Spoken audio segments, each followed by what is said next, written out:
આ તરફ ભાવનગરમાં પણ ધોધમાર વરસાદ વરસ્યો છે અને વરસાદના કારણે હાલ લોકોની મુશ્કેલીનો પણ વધારો થયો છે।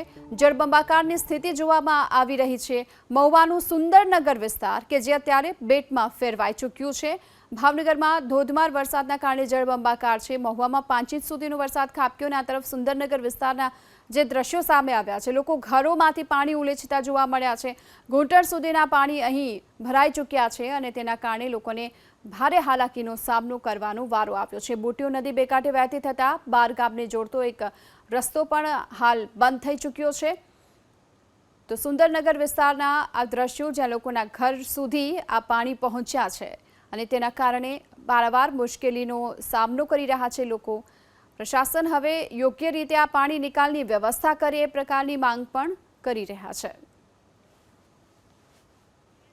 તો મહુવાના સુંદરનગરના આ દ્રશ્યો સામે આવી રહ્યા છે જ્યાં બોટીઓ નદી બે કાંઠે વહેતા બાર ગામને જોડતો માર્ગ બંધ થયો છે। બીજી તરફ સુંદરનગર વિસ્તારમાં હાલ તો ઘરો સુધી આ પાણી પહોંચી ચૂક્યા છે।